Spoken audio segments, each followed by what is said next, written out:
पंचायत गुजरात में एक बार फिर आप सभी का स्वागत है।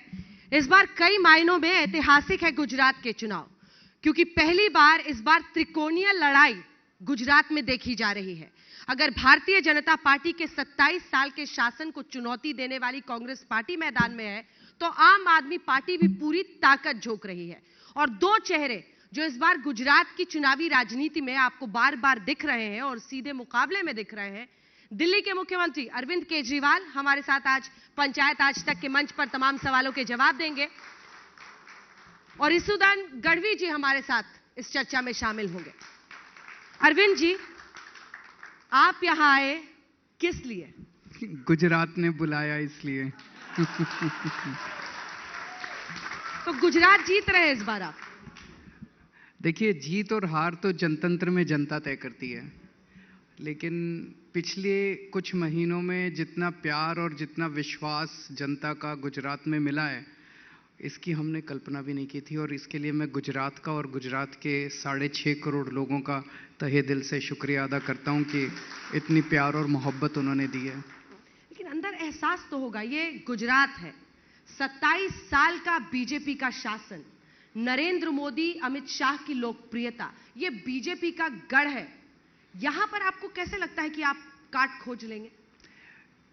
एक्चुअली जब मैं आया था मैं भी यही सोचता था जो अभी आप बोल रही हैं।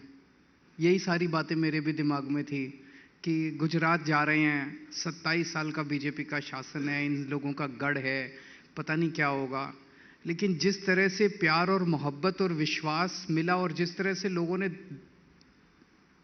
बाहें फैला के और दिल खोल के स्वागत किया, तो ऐसा लगता है कि 27 साल के बाद अब गुजरात बदलाव चाहता है, बदलना चाहता है गुजरात। एक साल में पेड़ भी अपने पत्ते बदल लेता है। 27 साल के बाद अब गुजरात एक नई राजनीति, आम आदमी पार्टी नई पार्टी है, नई सोच है, नया इंजन है। डबल इंजन को जंग लग गया है, वो डबल इंजन कोयले का इंजन है, हम बिजली से चलने वाला इंजन है। तो लोग नया इंजन चाहते हैं, नई सोच चाहते हैं, नई राजनीति चाहते हैं, नए चेहरे, नई सोच, नई आइडियोलॉजी। आपको इतना विश्वास है, लेकिन आज इस मंच पर आज तक पंचायत के सुबह से लोग आ रहे हैं और वो कह रहे हैं कि आप, मतलब वो 0 सीट्स दे रहे हैं आपको, सीधा कह रहे हैं, वो मना कर रहे हैं, वो कह रहे हैं कि आपको पूरी तरह से रूल आउट कर रहे हैं गुजरात में। सीट देना उनके हाथ में नहीं है, उनके हाथ में होता तो हमें भी दिल्ली से भी भगा देते वो लोग अभी तक। वो सीट देना ना देना जनता के हाथ में है, और जनता पे छोड़ दीजिए, 8 तारीख को पता चल जाएगा। आगे के सवाल आपसे होंगे, लेकिन आपको लगता है टीवी के एंकर से कुछ ज्यादा ही प्रेम है? कैसे? 2 आपने दिल्ली में खोजे थे, लेकिन बिछड़े सभी बारी बारी। अब आप इसुदान गढ़वी जी को लेकर आए हैं, क्यों? क्या खूबी दिखी आपको इनमें, इससे पहले कि उनसे बात करूं? ये एक कार्यक्रम करते थे महामंथन, वीटीवी चैनल में, बहुत बहुत लोकप्रिय था वो कार्यक्रम। क्यों लोकप्रिय था? क्योंकि ये जनता के मुद्दे उठाते थे। इन्होंने तू मैं की पत्रकारिता नहीं की कि भाजपा ने आपके ऊपर ये आरोप लगाए जी, आपको इस पे क्या कहना है, उसने आपके ऊपर ये आरोप लगाए जी। इन्होंने किसानों के मुद्दे उठाए, गांव-गांव में जाते थे, ये शो अपना गांव में करते थे और एक-एक शो में 10-10 हज़ार लोग इकट्ठे हो जाते थे इनके। किसानों के मुद्दे उठाते थे, बेरोजगारों के मुद्दे उठाते थे, और कार्यक्रम के जरिए इन्होंने कई समस्याओं का समाधान भी करवाया। बहुत लोकप्रिय है ये रूरल गुजरात में। अच्छा, ये आम आदमी पार्टी से जो मोहब्बत हुई आपको, ये पत्रकारिता करते हुए हुई या छोड़ने के बाद हुई? देखिए, मैं पत्रकारिता करता था तब भी मुद्दों की पत्रकारिता करता था। मेरे यहाँ जब भी 365 शो होते थे साल में, 500 भी ऐसे नहीं थे जो मुद्दों के बाहर हो। और मैं चैलेंज के साथ कह सकता हूं कि पिछले 3 साल के अंदर, जब पत्रकारिता छोड़ी उससे 3 साल से अंदर, मैं जो मुद्दा उठाता था उसके चलते 10,000 करोड़ किसानों के खाते में मैंने डलवाए थे। इससे बड़ी बात, जब कोरोना काल में, जब फीस की बहुत प्रॉब्लम थी, आपको पता है स्कूलें बंद थी और फीस लिया जाता था, मैंने 100 की और बोले कि कल 24 घंटे के अंदर ये फीस कम हो जानी चाहिए। फिर 25% सरकार ने कम की। मुझे उससे संतोष नहीं मिला। मैंने अपील की संचालकों को, मैं आपके पास हाथ जोड़ता हूं, मेरी मानो आप, ऑन रिकॉर्ड है 120 करोड़ रुपए संचालकों ने, गुजरात के संचालकों ने फीस माफ की। अब मैं आता हूं कि जिस तरह से मैंने देखा पूरा हाल, किसानों सुबह से लेकर 7 बजे तक मेरा स्टूडियो ढूंढकर मेरी ऑफिस पे आ जाते थे। मैं 11 साढ़े 11 बजे ऑफिस आता था तो लाइन लगती थी। अब मैं एडिटर इन चीफ भी था। इनपुट की मीटिंग लेनी, आउटपुट की मीटिंग लेनी, ये तो आपको पता है कैसे होता है। तो वो लोग बेचारे हर रोज कोई छोटी मोटी समस्या लेकर आते थे। एक दिन मुझे लगा कि यार मैं चिल्लाता तो हूं, इसका इलाज नहीं है। पत्रकार में एक लक्ष्मण रेखा है, आप स्टोरी दिखा दो, शो चला दो, लेकिन सब पावर पॉलिटिशियन के पास है। और जब पॉलिटिशियन के पावर, तब मैंने सोचा नहीं था कि मैं जाऊंगा राजनीति में, लेकिन मैंने ये सोचा कि एक बार मैं अपनी सैफ नौकरी छोड़कर देख लूं ना। मैंने उसी दिन तय किया कि मैं जॉब छोड़ रहा हूं। पिक पर था मैं, मेरे शो की टीआरपी ना किसी की थी उस टाइम पे। 1 घंटे का शो चल रहा था, डिमांड आई 1.5 घंटे का शो चला, 1.5 घंटे का शो। उसमें पहला 15 मिनट मैं सिर्फ बोलता था, लोग देखते थे। जब मैंने छोड़ा तब मैंने तीनों पार्टियां मेरे पास आई। आपने कहा कि आम आदमी पार्टी से क्यों मोहब्बत हुई? तीनों पार्टियां आई, अगर मुझे सत्ता चाहिए, अगर पैसे चाहिए होते तो वहां कोई कम नहीं था।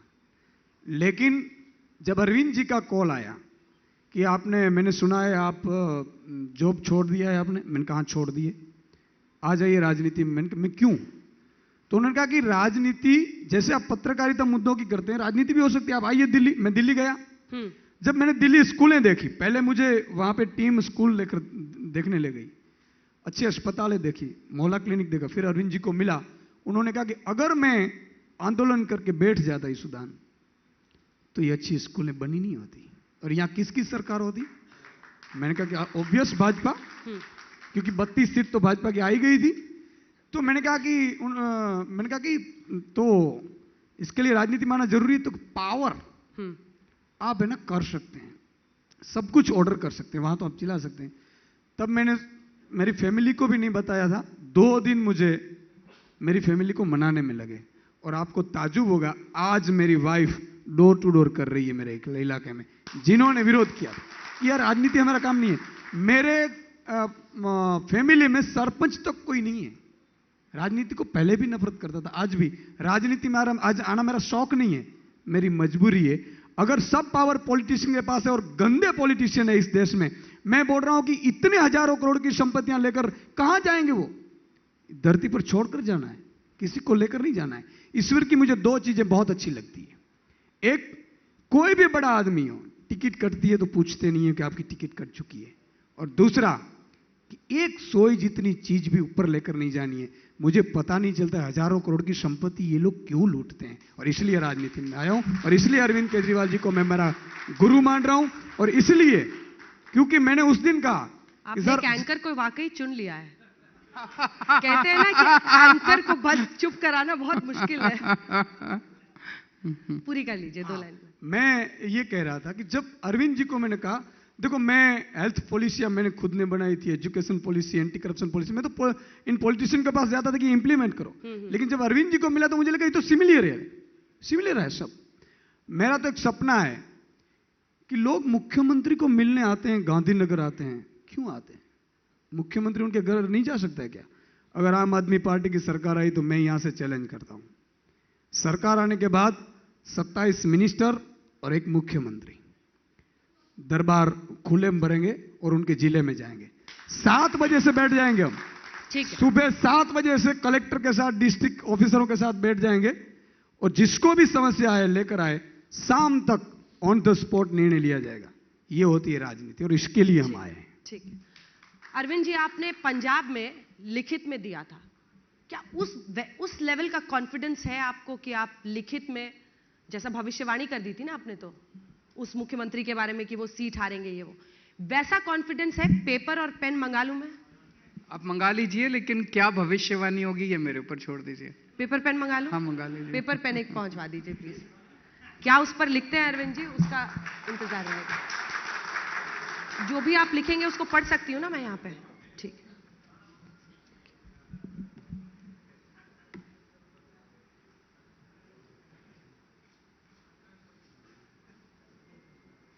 पंजाब के चुनाव में दरअसल उन्होंने प्रिडिक्शन किया था और वो सही निकला था। तो इस बार क्या वो गुजरात में प्रिडिक्शन कर रहे हैं, उसी पर हमने उनसे कहा है कि आप लिख कर दे दीजिए।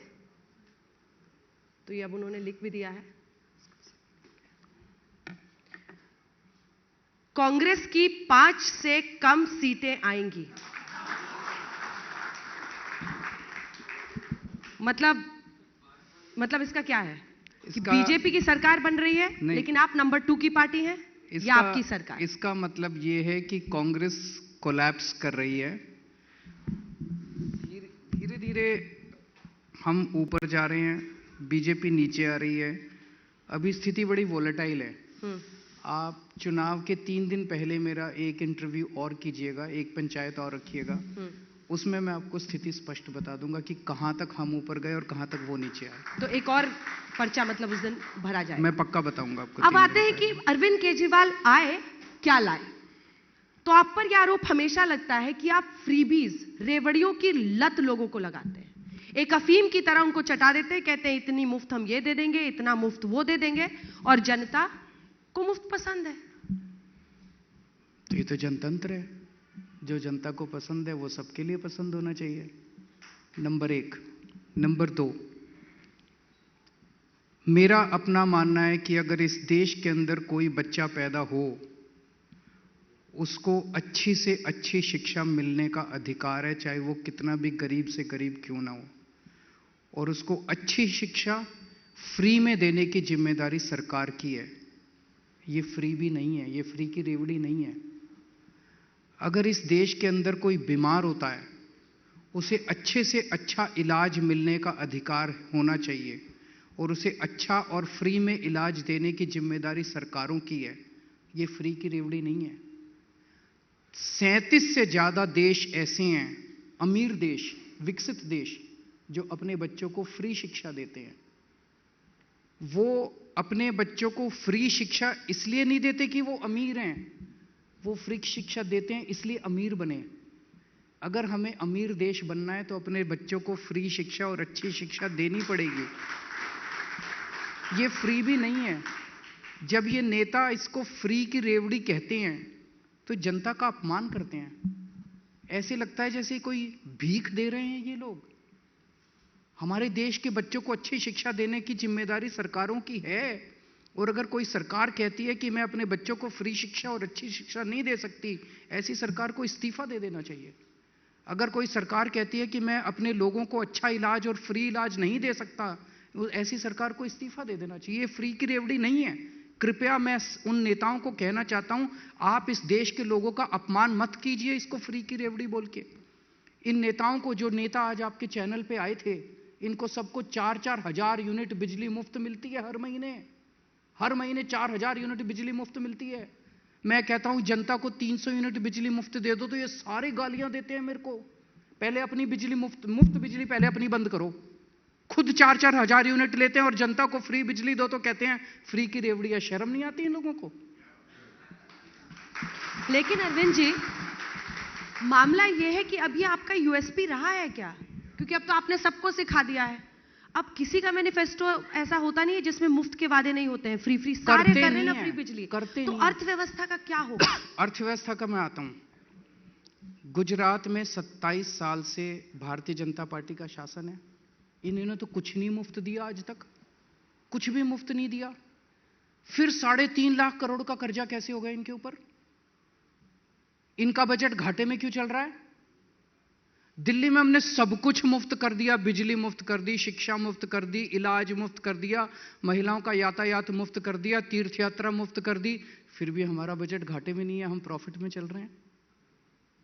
ऐसा क्यों? तो अर्थव्यवस्था फ्रीबी से खराब नहीं होती, भ्रष्टाचार से खराब होती है। गुजरात का सारा पैसा खा जाते हैं ये लोग, सारा पैसा लूट लेते हैं ये लोग। मैं यहां पे आया, मुझे लोगों ने बताया एक एमएलए है इनका, एमएलए बनने के पहले 2,000 रुपए की किसी दुकान पे नौकरी करता था, आज 20,000 करोड़ का मालिक है। एक और एमएलए है, उसकी 4 एकड़ जमीन होती थी एमएलए बनने के पहले, 5 साल में 1,000 एकड़ जमीन हो गई। इस वजह से सारा पैसा यहां जाता है। जब मैं कहता हूं ना फ्री की बिजली दूंगा, तो नहीं फ्री की बिजली नहीं देनी। इनको डर लगता है कि अगर फ्री की बिजली दे दी, स्कूल बना दिए, अस्पताल बना दिए, तो इनके लूटने के लिए पैसा नहीं बचेगा। भ्रष्टाचार पर आप उनको घेर रहे हैं, लेकिन अभी तो एजेंसियां आपकी पार्टी के पीछे पड़ी हुई हैं। दिल्ली वाला शराब घोटाला का आपका पीछा यहां गुजरात तक कर रहा है। कल ऑर्डर कैसे आया है, समझाएंगे? कल विजय नायर का बेल ऑर्डर आया है। उस बेल ऑर्डर को पढ़ लीजिए। किसी चैनल ने नहीं चलाया वो बेल ऑर्डर, किसी चैनल ने भी नहीं। विजय नायर के केस में एक बेल ऑर्डर आया है। उस बेल ऑर्डर में लिखा है कि सारी मनगढ़ंत कहानियां हैं, कोई सबूत, कोई एविडेंस नहीं है ये इस शराब घोटाले के अंदर। ये कीचड़ फेंक रहे हैं मेरे ऊपर, कीचड़ फेंक रहे हैं मेरे ऊपर कि केजरीवाल। मैं कहता हूं मैं कट्टर ईमानदार हूं। मैं आज आपके चैनल पे चैलेंज करता हूं, इस देश का एक नेता खड़ा होकर कह दे कि मैं कट्टर ईमानदार हूं। किसी में हिम्मत नहीं है। जब मैं कहता हूं मैं कट्टर ईमानदार हूं, सीने के अंदर हिम्मत चाहिए ये सेंटेंस बोलने के लिए। ऐसे नहीं कोई कह सकता। मैं एक मिनट, ऐसे कोई नहीं कह सकता मैं कट्टर ईमानदार हूं। तो जब मैं कहता हूं मैं कट्टर ईमानदार हूं, किसी दूसरे नेता में हिम्मत नहीं है कि कहने की मैं कट्टर ईमानदार हूं। वो क्या कहते हैं, केजरीवाल ने ये घोटाला कर दिया, केजरीवाल ने ये घोटाला कर दिया, केजरीवाल करप्ट है, केजरीवाल करप्ट है। आप सड़क पे निकल जाओ, एक आदमी नहीं कहता कि केजरीवाल करप्ट है।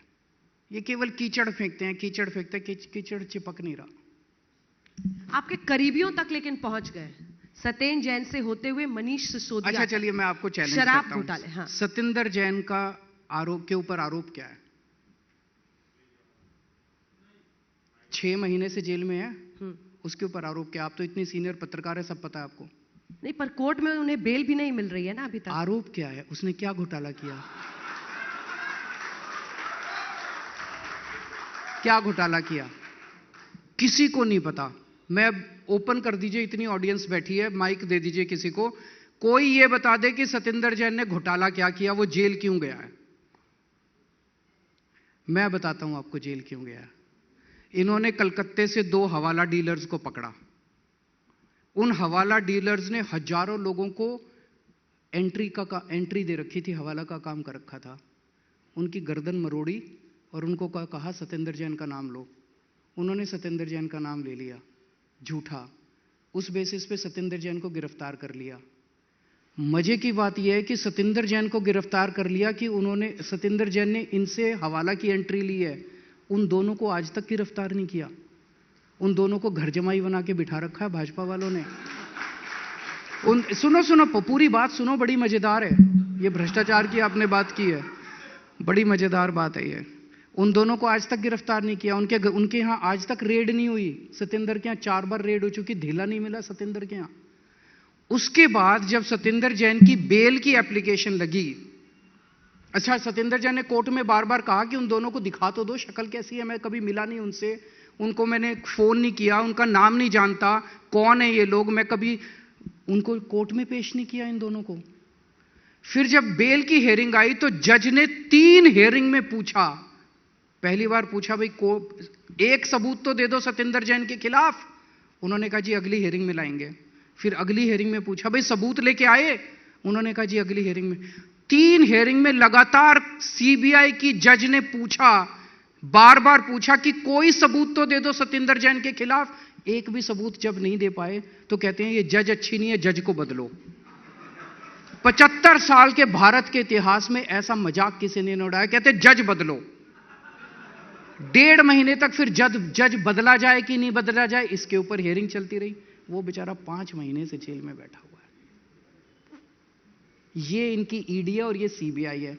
और कल विजय नायर के केस में जो ऑर्डर आया है, जज ने लिखा है कोई सबूत नहीं है, 4 लोगों को बिठा के केवल एक स्टेटमेंट रिकॉर्ड कर रखे हैं। There is absolutely no evidence in the case. लेकिन शराब घोटाला आपका पीछा तो कर ही रहा है ना। अच्छा एक मिनट, हाँ। शराब घोटाला क्या, यही बता दो। शराब घोटाला यह है कि नवंबर में आप लोगों ने जो नई एक्साइज पॉलिसी लागू की, उसमें यह आरोप है कि आप लोगों ने ऐसे लोगों को लाइसेंसेस दिए जिनसे आपने फायदे लिए ना। ये नहीं है। जो पहले सीबीआई सुन की लीजिए। एफआईआर किसी के पास है? सीबीआई की एफआईआर निकालो राघव।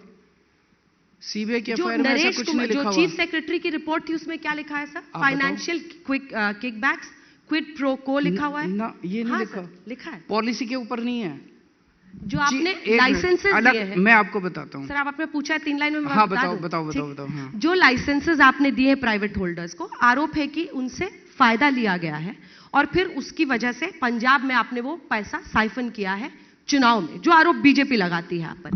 बीजेपी लगा करोड़ रही जो है, लगा बीजेपी लगा रही है, हाँ। सीबीआई नहीं लगा रही। हाँ, जो नरेश ED कुमार ने अपनी ने- रिपोर्ट में लिखा था, ना- इसके बाद सीबीआई प्रोब ऑर्डर किया गया। अब मैं आपको बताता हूँ। हाँ। सीबीआई की एफआईआर, आपका चैनल अगर सारे उस पर दिखा दे कि सीबीआई की एफआईआर के अंदर क्या है, सीबीआई की एफआईआर ऐसा कुछ नहीं है। जो चीफ सेक्रेटरी की रिपोर्ट आप कह रही हैं, उसको सीबीआई की रिपोर्ट ने उसको आधार नहीं बनाया, उसको कचरे में फेंक दिया। सीबीआई के एफआईआर में यह लिखा हुआ है कि एक शराब वाले ने दूसरे शराब वाले को 1 करोड़ रुपए दिए। तो मनीष ने क्या, मनीष का कोई रोल ही नहीं उसमें। यह सीबीआई के एफआईआर में है, यही ईडी की एफआईआर में है। तो आरोप क्या है अभी तक? तो सीबीआई और ईडी के 800 ऑफिसर्स पिछले 4 महीने से लगे हुए हैं, 500 जगह रेड कर चुके। उनका एक ही मकसद है, मनीष सिसोदिया को गिरफ्तार करना किसी भी तरह से।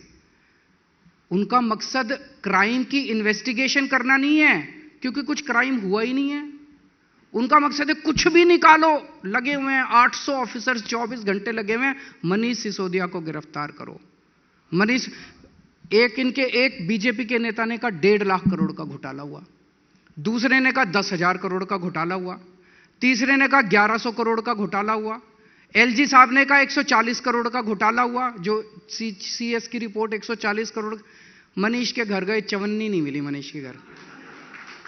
उनके यहाँ रेड करी, चवन्नी नहीं मिली, अठन्नी नहीं मिली। 2 स्पेसिफिक सवाल है सर। नहीं, पर 144 करोड़ का वेवर क्या शराब के लाइसेंस वालों को दिया गया था? अगर दिया गया था तो उसका आधार क्या था?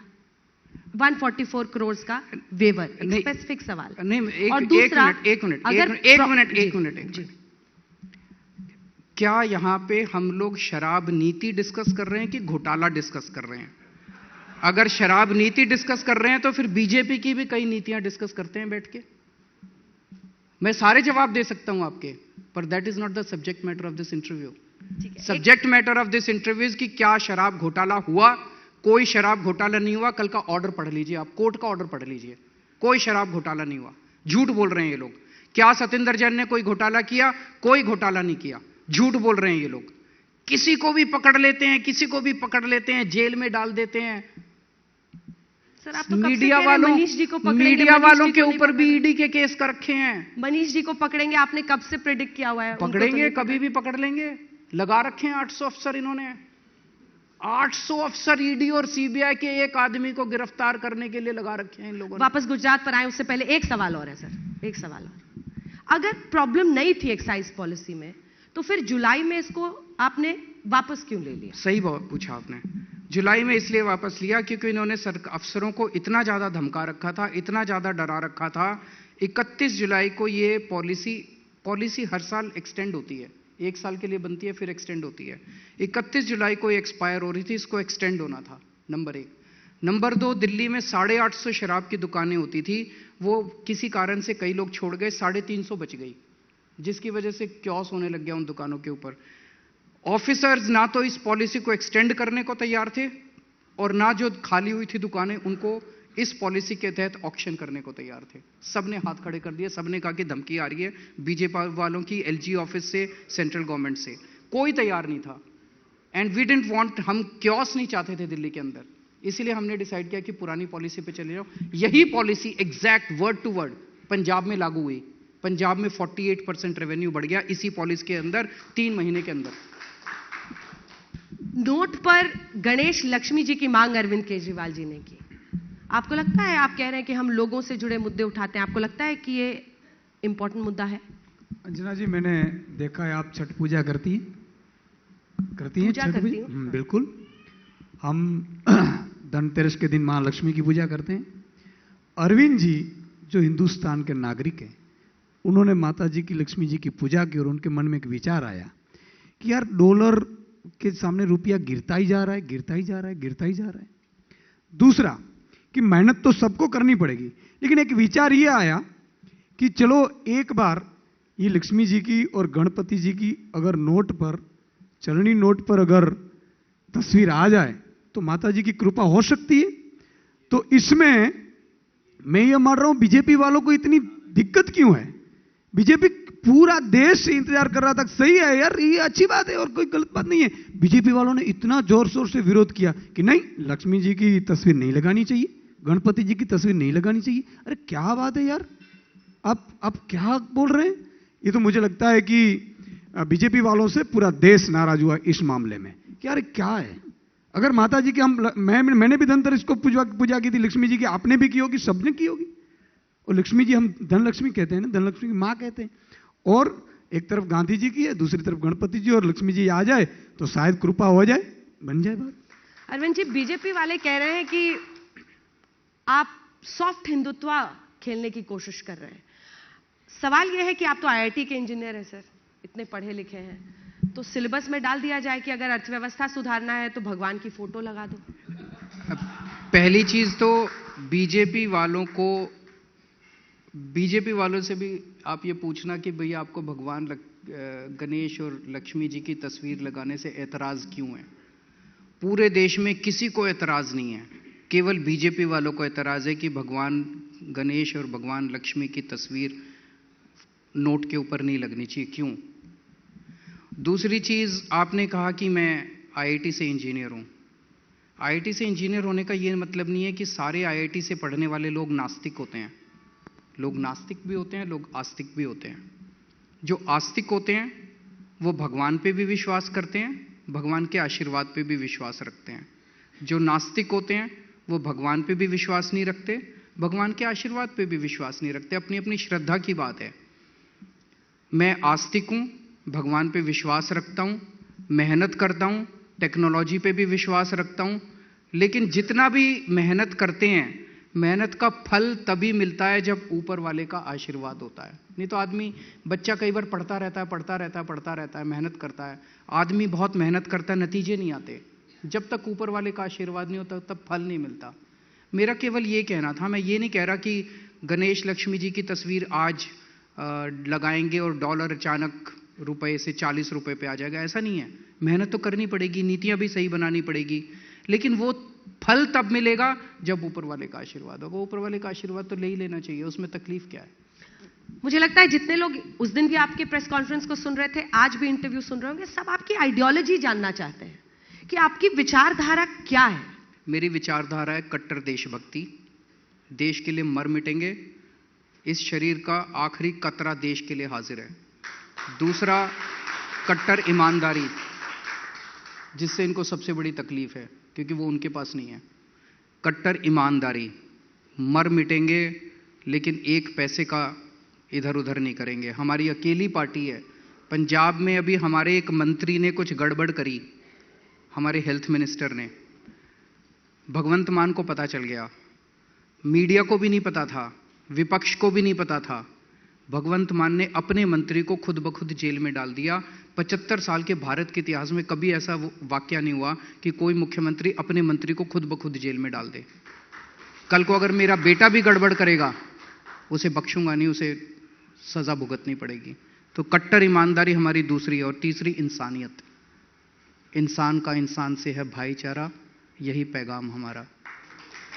सर, एक वीडियो आया आपके एक मंत्री का वहां पर दिल्ली में, तो आपने उनके खिलाफ एक्शन लिया। यहां पर गोपाल इटालिया को लेकर आपका वीकनेस समझ में नहीं आता। आपने कहा एक के बाद एक उनके वीडियोस आए, कई सारे विवादित अध्यक्ष आपके वो यहां पर हैं। ये देखिए, जितने वीडियो वगैरह ना, ये आपके लिए इंपॉर्टेंट हैं। ये जनता को इससे कोई लेना देना नहीं है। बेचारी जनता कह रही है यार 25 तारीख को तनख्वाह खत्म हो जाती है, घर का खर्चा नहीं चलता, महंगाई हो गई है, उसका जवाब मांग रही है जनता। घर में बच्चा बेरोजगार बैठा है, उसको रोजगार नहीं मिल रहा, कोई बात नहीं करता मीडिया वाला। लोग चैनल देखते रहते हैं, टीवी देखते रहते हैं। एंकर पूछता है भारतीय जनता पार्टी ने आपके खिलाफ ये कहा, आपको इस पे क्या कहना है? कांग्रेस ने आपके खिलाफ ये कहा, आपको इस पे क्या कहना है? जनता कहती है यार मेरे को क्या लेना देना, किसने क्या कहा एक दूसरे के खिलाफ। मेरे तो बच्चे को रोजगार दिला दो यार, मेरे घर का खर्चा चला दो यार। क्या ये वीडियो फीडियो किसी को कोई लेना देना नहीं है। लोगों की जनता आज हमें क्यों पसंद कर रही है? जनता आज हमें इसलिए पसंद कर रही है, मैं घर घर जाके कह रहा हूं कि मैं आपकी महंगाई दूर कर दूंगा। 1 मार्च के बाद से गुजरात में बिजली के बिल 0 आएंगे। लोगों को बड़ा पसंद आ रहा है यार कि घर का खर्चा चल जाएगा, 2-3 हज़ार रुपए महीना बच जाएंगे। मैं लोगों को कह रहा हूं मैं आपके लिए स्कूल बना दूंगा, दिल्ली में बना के आया हूं, शानदार स्कूल बना दूंगा आपके लिए। आपके बच्चों को अच्छी शिक्षा मिलेगी, आपके बच्चों को डॉक्टर बनाऊंगा, इंजीनियर बनाऊंगा। लोग कह रहे हैं यार आज तक तो राजनीति में किसी ने इस बात पे वोट ही नहीं मांगा, किसी ने आके नहीं कहा कि मैं स्कूल बनाऊंगा इसलिए वोट दे दो। मैं कहता हूं कि मैं अस्पताल बनाऊंगा, मोहल्ला क्लिनिक बनाऊंगा, आपका सारा इलाज मुफ्त कर दूंगा। लोग कहते हैं यार आज तक कभी 27 साल में भाजपा वालों ने कभी नहीं कहा कि स्कूल बनाएंगे, अस्पताल बनाएंगे, इसलिए वोट दे दो। लोगों को ये अच्छा लग रहा है। पत्रकारिता भी ऐसी होनी चाहिए। कौन सी पत्रकारिता? आम आदमी पार्टी का गुणगान किया जाए, इशूदान की तरह होनी चाहिए पत्रकारिता। जैसे बहस इसने लोग नहीं देख रहे, इशूदान ने मुद्दों की पत्रकारिता की। ये तर्क कुतर्क, इसने ये कहा, उसने ये कहा, इसने ये कहा, गाली गलोच, वो मेरे को नहीं आता। आपकी पार्टी मैं तो हमेशा आपको पसंद आएंगे ही। मैं तो हमेशा ये कहता हूं भाई मेरे को राजनीति करनी नहीं आती। अगर आपको राजनीति चाहिए उनको वोट दे देना, गुंडागर्दी चाहिए उनको वोट दे देना, गाली गलौज चाहिए उनको वोट दे देना। अगर आपको स्कूल चाहिए, अस्पताल चाहिए, वो मेरे को बनाने आते हैं, मेरे पास आ जाना, मैं आपके स्कूल बनवा दूंगा, अस्पताल बनवा दूंगा, सड़कें पर। इंजीनियर हूं मैं, IIT का इंजीनियर हूं, पढ़ा लिखा हूं, ईमानदार हूं, देशभक्त हूं। स्कूल बनाने आते हैं मेरे को, अस्पताल बनाने आते हैं मेरे को, सड़क बनानी आती है मेरे को, बिजली ठीक करनी आती है, पानी ठीक करना आता है। वो चाहिए तो मेरे पास आ जाना। गुंडागर्दी चाहिए, लफंगई चाहिए, गाली गलौज चाहिए, उनके पास चले जाना। यही बहस जब आपका आंदोलन चलता था तो यही बहसें आपको बहुत पसंद आती थी। कौन सी बहस? जिस पर आज आप उंगली खड़े कर रहे हैं। नहीं, मेरे को कभी गाली गलौज पसंद नहीं आया। मैं कभी गाली वाली नहीं देता, यही लोग देते रहते। मेरे को कहते हैं केजरीवाल राक्षस है, केजरीवाल आतंकवादी है, केजरीवाल खालिस्तानी है, केजरीवाल ठग है, केजरीवाल महाठग है, केजरीवाल भ्रष्ट है। पता नहीं कितनी गालियां इन्होंने दी है, मैंने एक्सेप्ट ही नहीं की, उनके पास ही रह गई सारी गालियां। खंभालिया क्या एक मुश्किल सीट नहीं है आपके लिए, और वहीं से आप चुनावी मैदान में उतर रहे हैं। माना जा रहा है कांग्रेस बीजेपी का वहां वर्चस्व रहा है, आपके लिए मुश्किल सीट हो सकती है। देखो, सिर्फ मेरी सीट नहीं, मैं आपको बताऊं कि क्यों आम आदमी पार्टी को लोग गुजरात के वोट करेंगे। 53 लाख किसान हैं। 2017 में भाजपा ने कहा था आय दुगनी कर देंगे, आय की जगह जाय दुगनी हो गई, समझ लेना आप। दूसरा कि किसानों को, आज ये मैं शर्ट खरीदा हूं, आपने जो पहने कपड़े सब ने, उसका दाम कौन तय करता है? कंपनियां करती है। एक हिंदुस्तान में किसान है कि उसका दाम कोई और तय करता है। क्या सिस्टम है यार, क्या सिस्टम है। और आपको पता है, एक दिन, मैं तो किसान का बच्चा हूं, मालधारी का बच्चा हूं, मैंने भी रात में पानी पिलाया ही।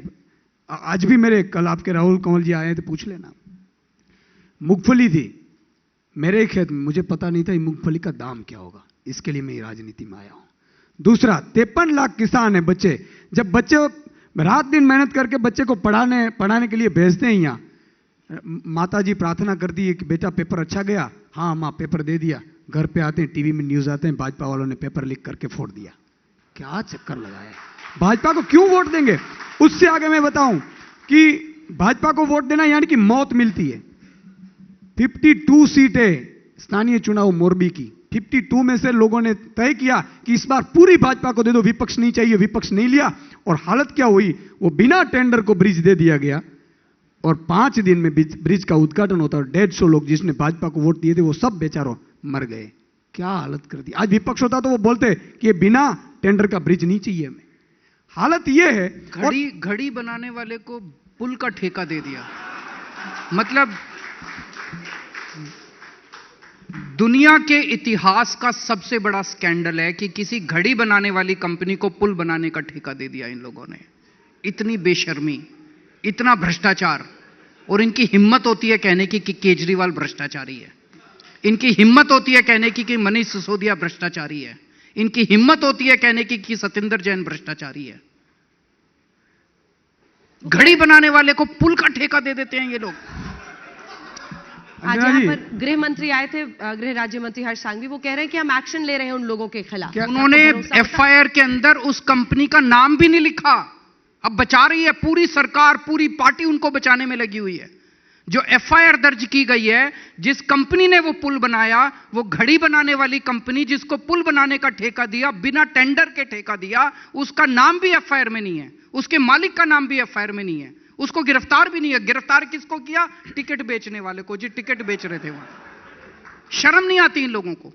और खड़े होके कहते हैं केजरीवाल भ्रष्टाचारी है, खड़े होके कहते हैं मनीष सिसोदिया भ्रष्टाचारी है।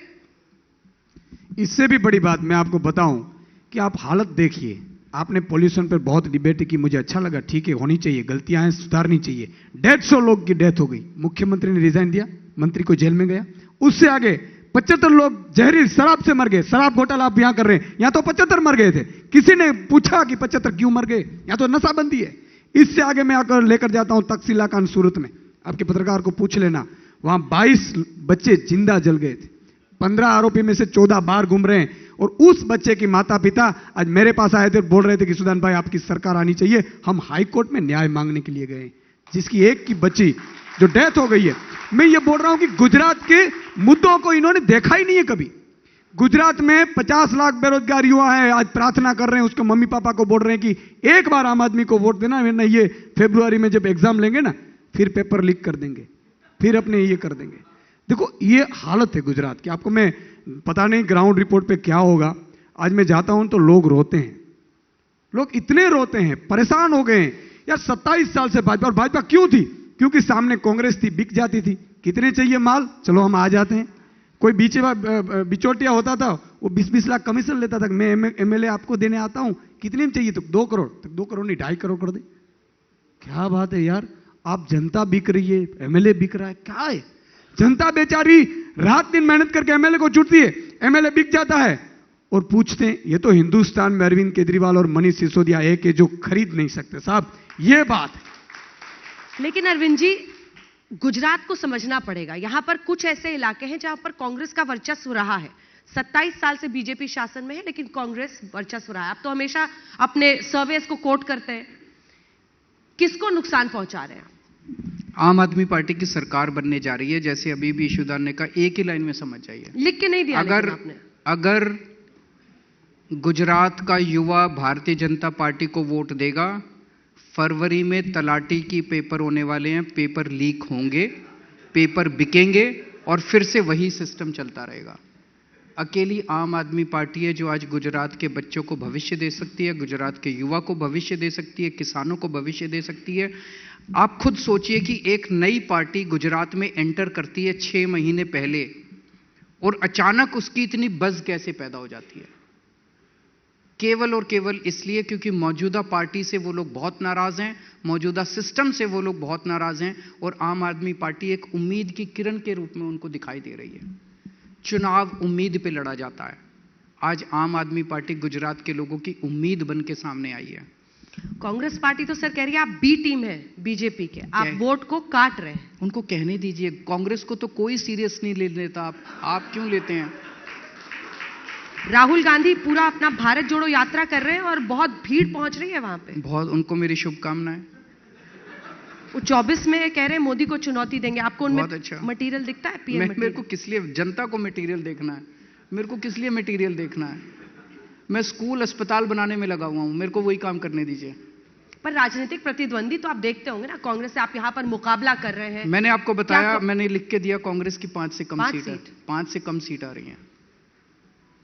और मैं आपके चैनल के जरिए गुजरात के लोगों को कहना चाहता हूं, कांग्रेस को वोट देके अपना वोट खराब मत करना।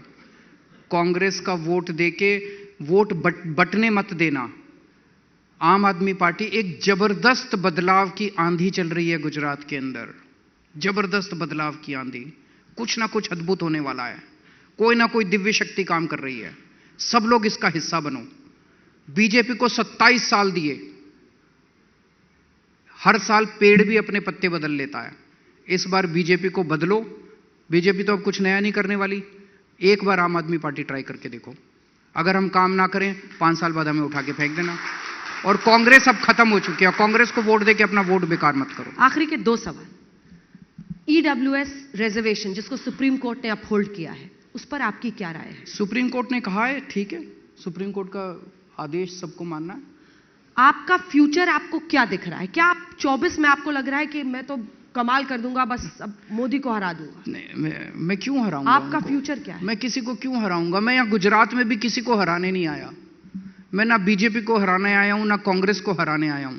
मैं गुजरात में हर गुजरात के बच्चे को जिताने के लिए आया हूं, गुजरात के बच्चों का भविष्य बनाने के लिए आया हूं, गुजरात के युवाओं का भविष्य बनाने के लिए आया हूं, गुजरात के किसानों की आय बढ़ाने के लिए आया हूं।